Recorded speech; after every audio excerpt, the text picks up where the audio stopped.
Happy Thursday, everybody. Welcome to Talking Pools podcast group. This is Wayne and Steve. Thursday is our day, and today it is our day. And we're going to be talking about an issue that has come up every now and then. I remember it being a big thing maybe 5 or 6 years ago, probably more than that, more like 10 years ago. But people were calling me when I used to do tech calls that they were getting stuff in their pools coming out of the return lines that they didn't recognize. And one of the things was it looked like wet cornflakes is the way somebody described it to me one time. You sit in the bowl for too long and the milk's been sitting there and whatnot. But the guy described it as wet cornflakes. And okay, that is actually a thing. And it's something called calcium phosphate. And I've seen a lot of posts on a lot of the pool Facebook pages of late about calcium phosphate, which kind of surprises me because I know there's been a lot written about it and discussed. Steve, have you encountered it out there on your side of the world? Yes, we have, in fact, but it's more of a problem with us with our saltwater pools. Okay. And the reason being is because, saltwater pools here on the West Coast are pretty prominent. I wouldn't say that like all of my clients have it, but over 50% for sure. So with that, I was having, we were having these issues where we were getting this weird white stuff that was on the bottom of the pool. But at first it kind of looked like salt. And then I thought it might be calcium, like coming out of solution or precipitating. But, what I had found is, when my pH of my saltwater pools was really high, that was happening. So I've had it happen. And this is what I want you to talk about a little bit, because you know a little bit more about this than me, is, when is it salt and when is it calcium phosphate, and when is it high phosphates and when is it just just high calcium? What's the difference? Because they all kind of look the same, because I've seen it and it's been high phosphates.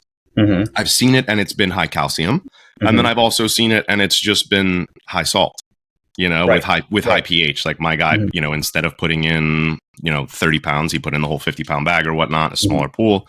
And now instead of being at 3,200, you're at, 4,200 or something like that, where, your salt is high, your pH is high, you come back the next week. And with these salt cells, you're always battling high pH, right? So you're constantly having to put in muriatic acid. And then, I want to talk corrections too with calcium phosphate, because the correction with some of the things that I'm talking about is, boom, you just got to add a little bit of extra muriatic acid and then that fixes your problem. But obviously with calcium phosphate, if you have high phosphates, as part of your problem, do you have to address that as well separately? Or, is there like a one-stop shop solution that we're talking about here? If there was only a one-stop shop solution, if only. Of course. Well, and before I even get started, I want to thank also and give a shout out to my good friend Terry Arco.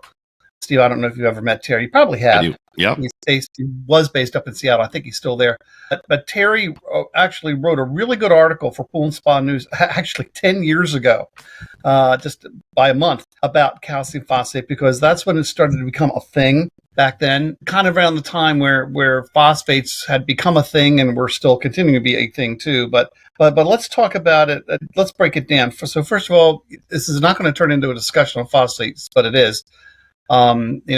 Phosphates, we all know, generally come from a couple different sources. If you have a very well landscaped pool and the idiot landscapers decide to mow the lawn and all the grass clippings get in the pool, but the lawn has been treated with growth food or whatever, that's how it gets into the pool. Heavy landscape, flowers, fauna, trees, whatever. It rains, and I've heard it does rain in California sometimes. Runoff will go into the pool, and that's generally how you get phosphates. Some municipal water systems actually has phosphates in their water. I know for a fact that here in the Baltimore area, Baltimore City Water has just a skosh of phosphates in the water. It's actually an orthophosphate. Yeah. Same. Yeah, and the question is like, what the hell is it doing in there? Well, it's in there because phosphates, it helps to control corrosion in a municipal system. So having a little bit in there is a good thing. And we all know that, too much of a good thing no longer becomes a good thing. So, and that's what's happening with phosphates.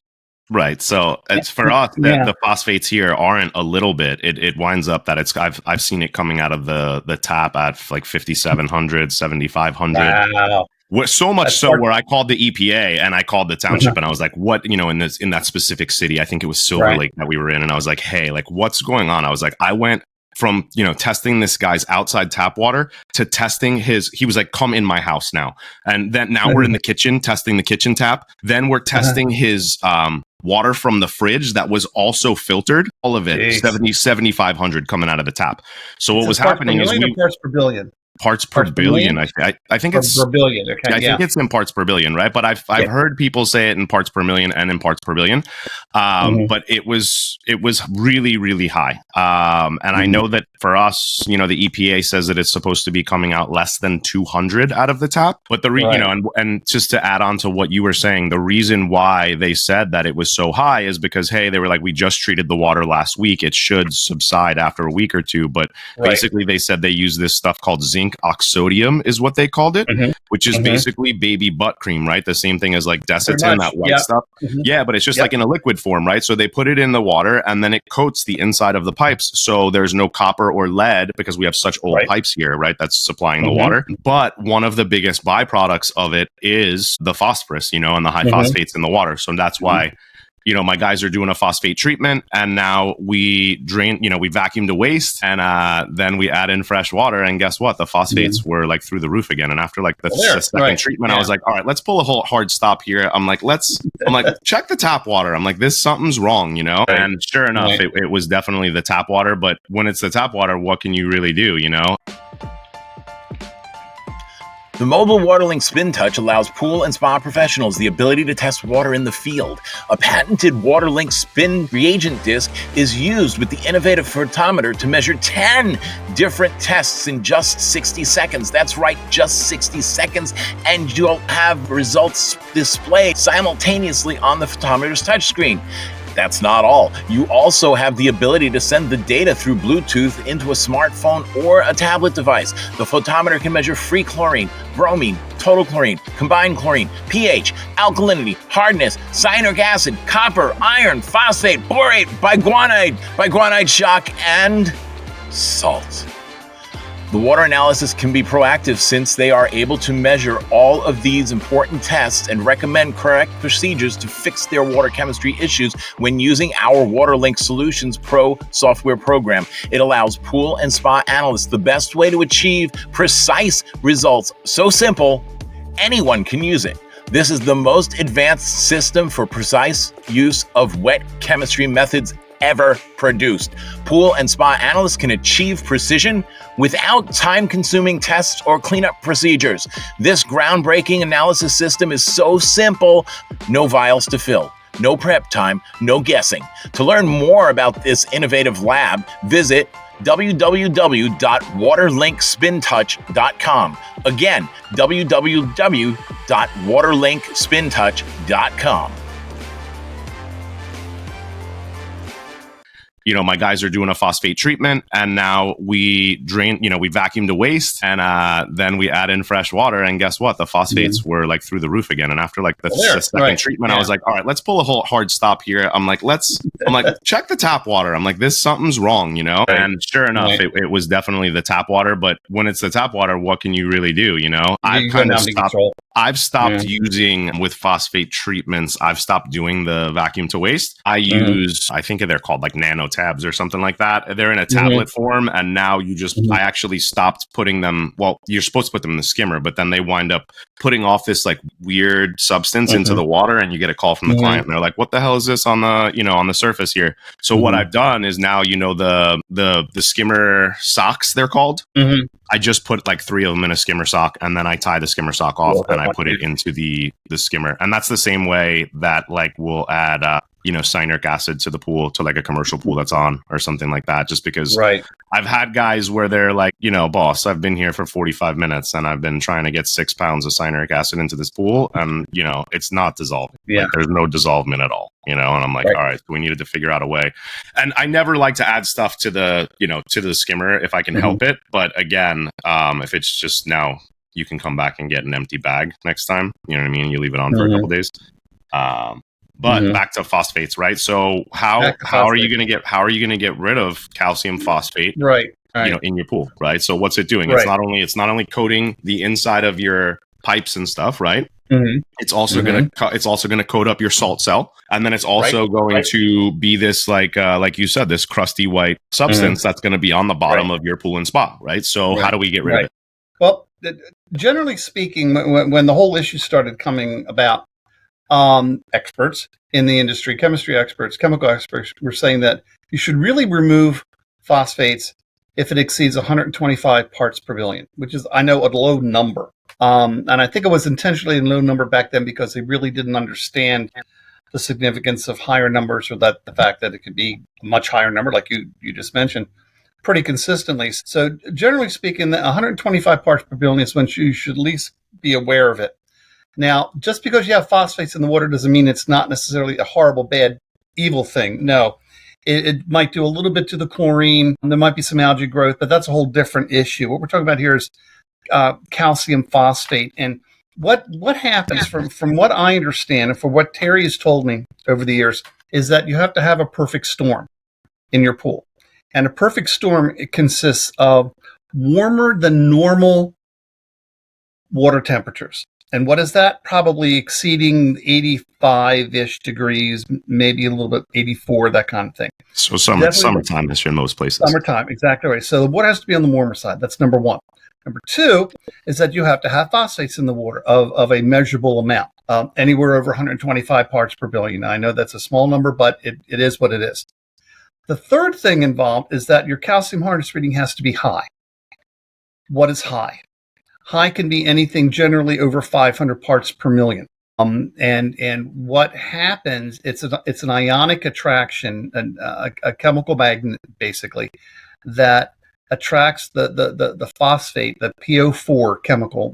That's the symbol for it, to the calcium itself, and that's what creates CaPO, calcium phosphate. And if you have that perfect storm, okay, likelihood of you getting these wet cornflake looking things is really high. Now, add to that, we talked about before, was what if you're in a salt system and you've got your salt cell working, and we all know that these saltwater generators will push pH up too. Well, that's the fourth thing that has to happen. Your pH has to be slightly on the high side, not horribly high, but slightly. And what does that mean? Anything 7.6 or higher will definitely do it. If it's below 7.6, you may or may not see it. But I mean, like 99% of the pools in the country have a pH that's going to be high. That's why I just giggled, because there's 0 of my pools that are going to be less than 7.6, because even if the only time that would happen is if something happened to the cell and now it stopped producing chlorine, and it had, you get there during, and the pH is low and the chlorine is low at the same time, I've never none of my clients really have low pHs, because we don't use trichlor. We barely use the trichlor tablets. I would say we're using them right now for our clients that can't make it through the week with 2 gallons of chlorine for 20,000 gallons or something like that. But different things in that aspect. So let's just take it back. We eat trichlor tablets. I have a question here though. So how are we testing for calcium phosphate? So we're testing the individual calcium, and then we're testing the phosphates, and they're both through the roof. So, hey, you have calcium phosphate. That's what we're saying. So there is no test for calcium phosphate. Right. Doesn't exist. And that's what I wanted. That's what I wanted to get at here, because, we're testing for it. You're saying we're testing for it. It's what are we testing for? Exactly right. And calcium's a pretty simple test to do. Phosphates are actually a fairly easy test to do also. But it's a color matching test. So I don't like the phosphate test too much, to be honest with you. And the reason being is because I am so in love with all of the, titration tests where, hey, it's at 80, or hey, the chlorine is at 5, or I know exactly what it's at. Where with the phosphate test, they give, on some of them, it'll be 0, 200, 1,000, and then 5,000. And there's a reason for that. The reason is that because you don't need to know a specific number for phosphate. You just need to know if it's above 125 or if it's is it super blue, or is it basically that's right. Because the treatment for phosphate removal is essentially, if you're just dealing with phosphates, for example, the treatment is basically exactly the same regardless of who you buy the treatment product from.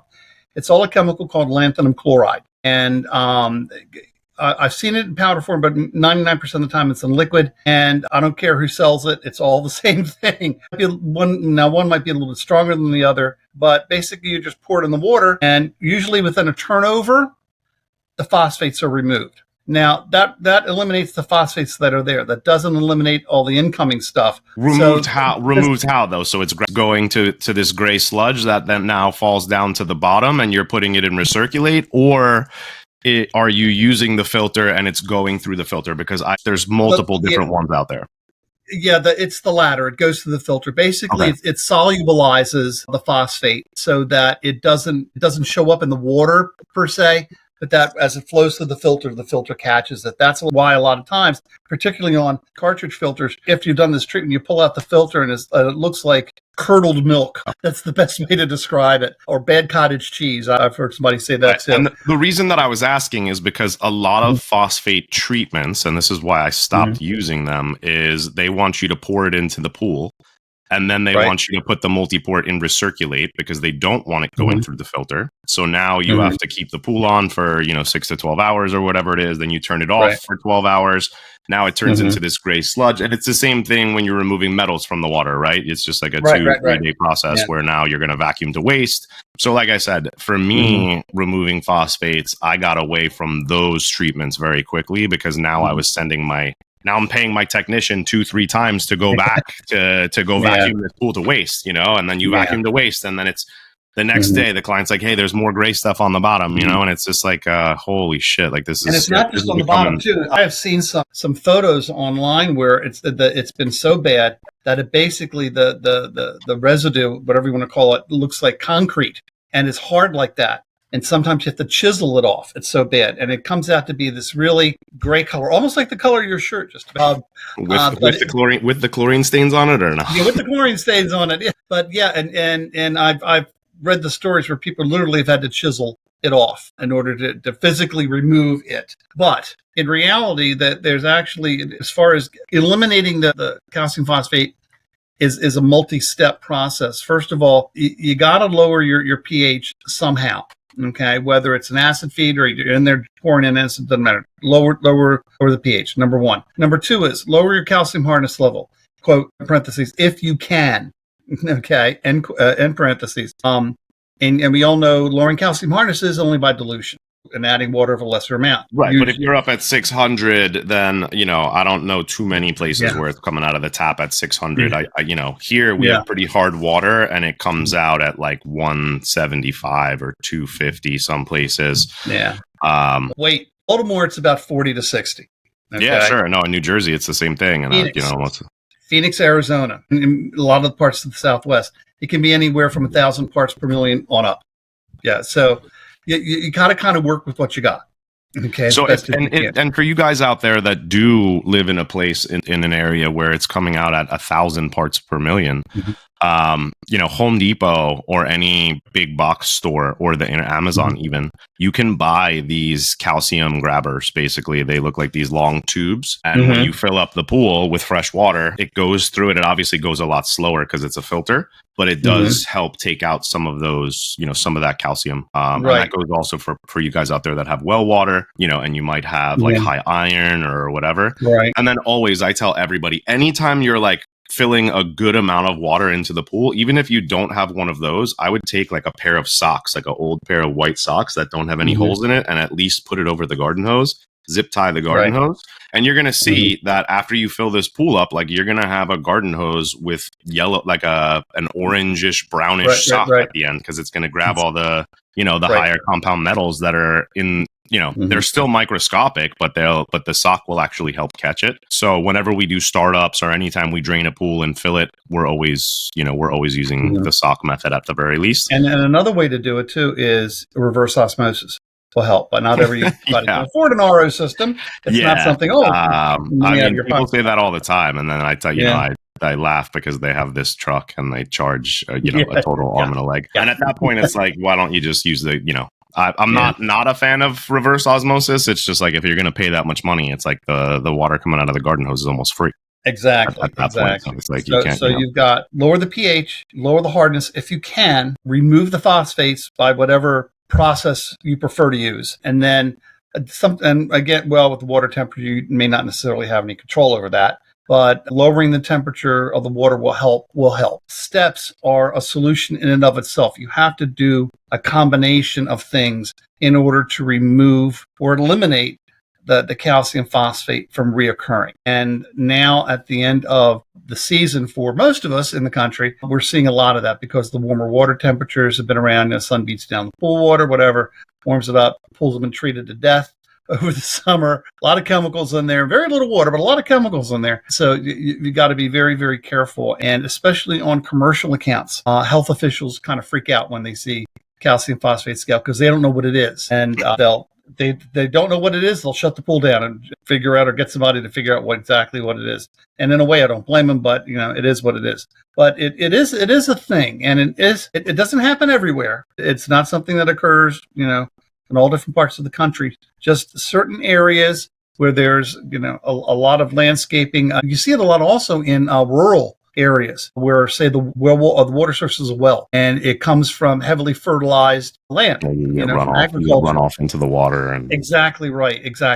And that's a really, really, so in mid-America where you're going to see most of that, that's a big problem with well water sources. But yeah, it does happen and it does occur, and it's something that I've seen, like I said earlier, I've seen a lot of comments about it on the pool groups on Facebook. And the information that is being given out as far as how to remove it is actually pretty right, or darn close to it. They'll get there. And that's it for the most part is pretty right. But it is a thing. Huh? A lot easier with a sand filter. A lot easier with the sand filter. And that's why we sell sand filters. And we've talked about this in other shows that I'm a big proponent of sand filters. And this is another one of the reasons why, because when you run into this now, instead of having to say to your client, hey, we have to clean your filter we just cleaned your filter 2 months ago. You're not due for another filter cleaning for another 2 months, but hey, we got to clean your filter now. And then, we're going to clean it again in a couple weeks when this happens again. Now you've just done 3 filter cleanings in 3 months. It's like, you're kind of, at some point you're doing your client a disservice. I know that obviously you want to make your money and you want to do the right thing, but when these problems pipe up, like I just had one of my clients the other day and, something happened where they're running their pool off of, so literally they're Airbnb-ing their pool. So there's kids in their pool it's a commercial pool now.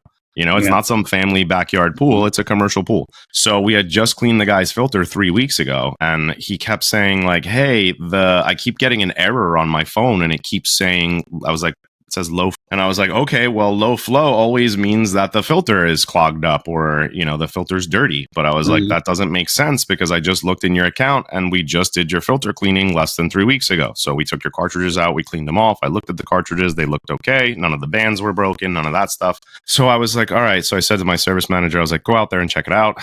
And he sends me a picture of the PSI gauge and it's at like 34. And I was like, okay, cool. Like, we don't even really need to go any farther. So I told him, I was like, look, we're going to clean your cartridges one more time. We're going to use some cleaning solution and stuff. But I was like, it's either at the point where we're going to have to buy you new cartridges. And this is how I always sell a sand filter. I say, you're going to get the OEM cartridges. There's going to be 4 of them in an FNS Plus or one of the bigger ones, right? So those cartridges cost almost like $160 a piece. You could go on Amazon and get the 4 of them for $120 from some, off-brand Chinese manufacturer. And they just don't last as long. But if you get the original OEM ones, they're almost $200 a piece. So now $200 each, plus tax and stuff where, tax here is like 10.25%. So like now you're almost at you're almost at $1,000. Yep. So it's like, if you just threw up an extra $1,500 or $1,800, you have a sand filter and now you can just backwash it whenever you want. You can get rid of algae. You can get rid of calcium phosphate. You can vacuum to waste if you want to lower the water. And the builders here, I always laugh because the one thing that they don't do is they don't build with hydrostatic relief valves, which is crazy. Wow. Okay. They don't build with sumps, Wayne. Wow. So when you go to a pool and you take off the main drain, there is never a sump that's there. So there's never a hydrostatic relief valve. There's never a sump. It's just a pipe and a cover. Wow. And it is so dangerous that they build like this. So now what they do is the builders here, now they just take that, that dual main drain and they just put it to the front of the skimmer. They just make it go up the wall of the skimmer, and instead of having an equalizer line, it's just to there. So there's no direct suction ever from just the main drains is really what it is. So that's how they kind of get away with it. But I've had conversations with my clients where I'm like, hey, we have to drain and acid wash your pool, and they're like, the builder, I talked to him and he said, absolutely under no circumstances do you drain the pool. So you would have to drain it, and you'd have to actually, put a hole in it yourself. And it's crazy because we have earthquakes, even though we don't have a real high water table here, we have earthquakes. So it still kind of moves stuff around and jolts it around. And then also the other thing that the builders do here is they don't put multi-ports on the filters at all. So even if they're putting in a sand filter, they're putting in a push-pull valve. Wow. Which is just like, that's the most wasteful thing. And, people will argue and they'll say, oh, they have better flow. And yeah, awesome, they have better flow. But what if you have to do any of these treatments? What if you have to, and also when you backwash, like now you have to backwash for a really long period of time to not blow stuff back into the pool. And it's just a cheap cop out because, these push pull valves cost $70 to $85, where these multi-ports cost $255 to $300, And if you're paying this builder 60, 80, 100 grand to do the pool, you don't know what you're getting. Yeah. I just had one of my clients the other day, and it's one of the most famous hotels here in LA. And they had someone build out their temporary pool. They have a temporary pool for a couple of years. They're building a 25,000 gallon pool. And we all thought that they were getting liquid chlorine feeders. And they put in one of these, and it's not an off brand. It's a very popular brand, but they put in basically an erosion feeder connected to an automation system. And when I started, they asked me, they're like, can you train this on this? And I was like, well, I could if I knew what it was, but I've only seen them around a few times, and I would really like the manufacturer to come out. And, so they sent someone out, and he was like, yeah, we don't really sell much of these. And he was having trouble figuring it out. So now I'm in a situation where I'm like, this isn't really the right system for them. But they've paid tens of thousands of dollars for this system, and now it's installed, but we haven't started using it yet. So now we're kind of in limbo of are we giving this stuff back? Are we not? And I just like the automation systems that are easy to use. I like the ones where you can pick, hey, this is going to be dosed in ounces, and it tells you exactly how many ounces you're putting in, as opposed to figuring out 30 seconds or 60 seconds or 90 seconds, out of 9 minutes or whatever, because they all run on 9-minute timers if they go on their own. But that's really hard to figure out. It's way easier for me to figure out that, hey, this is a 10,000 gallon pool. So it's going to take, 11 ounces to bring it up, 10.7 fluid ounces, 12 ounces, whatever you want to call it. Should go up about that much. So it should be somewhere between, 11 or 12 ounces. So every time you dose that pool one time, it brings it up 1 part per million. And I think that they're getting there. Right. They're getting a little bit better with their automation and stuff. But again, sometimes it's just, with this particular unit, I was looking for some guidance on the internet, and I actually looked up the manual, and I read the whole manual, and then I went to YouTube, and the only ones that they were showing were the older models. But again, you had to fill up this tank halfway with water, and then it shot water onto the the little briquettes, and then the bottom briquette, a Pez dispenser, kind of went away, and then the other one dropped. So then you have to go in and clean these things every once in a while. You know what you clean them with? Muriatic acid. You know what's in the tank? What? Cal Hypo tablets. And I was you want me to clean this out with muriatic acid? And he was like, no, you wash it out first. And I was like, okay. I was like, I don't know. How am I supposed to do, I just didn't using muriatic acid with anything that has to do with chlorine. Yeah. All right. I think we beat this dead horse to death here. So, gang, for those of you who are listening, if you have any experiences or horror stories about calcium phosphate, please, we'd like to hear them and share them with everybody else who listens in, because this kind of knowledge is good to pass along to everybody. The more knowledge is out there, the better you'll be able to do your job. So like always, we welcome your suggestions, topics, whatever. You can send them to talkingpools@gmail.com. If we use your or suggestion, comment, whatever on air, we'll send you a little present as a thank you. And if not, we will be talking at you next Thursday. Mr. Steve, thank you, sir. Have fun out there on the West Coast and enjoy the kite surfing. Thanks for having me. Be safe out there. Okay, you got it. Okay, I just stopped. It's